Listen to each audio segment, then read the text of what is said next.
इस वीडियो में हम बात करेंगे कि अगर आप कोई भी फंड्स इंडिया से बाहर भेजना चाहते हैं तो क्या क्या फैक्टर्स का आपको ध्यान रखना होता है। अगर आप इंडिया से कोई भी फंड्स भेजना चाहते हैं बाहर और आप एक रेजिडेंट हैं तो आप फॉल करेंगे एक लिबरलाइज्ड रेमिटेंस स्कीम के अंदर। लिबरलाइज्ड रेमिटेंस स्कीम को शॉर्ट फॉर्म में LRS स्कीम कहते हैं, जो फेमा रूल्स के अंदर फॉल करती है। अगर आप रेजिडेंट हैं तो ही आप इस स्कीम के अंडर फॉल करेंगे और रेजिडेंट को $250,000 तक अलाउ करता है फेमा रेमिट करने के लिए।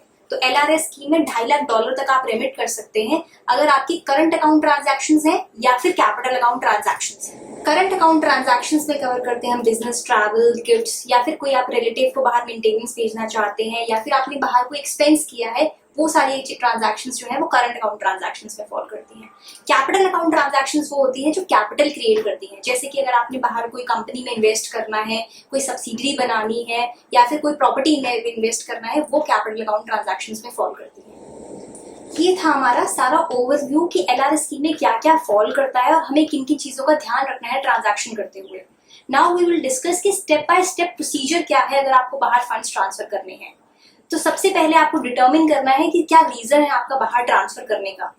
सेकंड, आप अपने AD बैंकर से कनेक्ट करेंगे और अपना रीजन बताएंगे और अपनी डिटेल्स प्रोवाइड करेंगे A2 फॉर्म के अंदर, जिसमें आप सारी डिटेल्स बताएंगे कि कहाँ पर अमाउंट जा रहा है और रिसिपिएंट कौन है। थर्ड, डिटरमिन करेंगे कि सोर्स ऑफ इनकम क्या है, यानी कि जो आप फंड्स बाहर रेमिट कर रहे हैं उसका इनकम सोर्स क्या है, कि क्या उसके ऊपर आपने टैक्सेस पे किए हुए हैं इंडिया के अंदर बाहर रेमिट करने से पहले।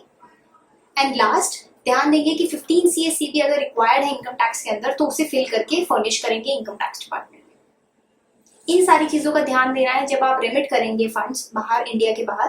Please stay tuned for more updates.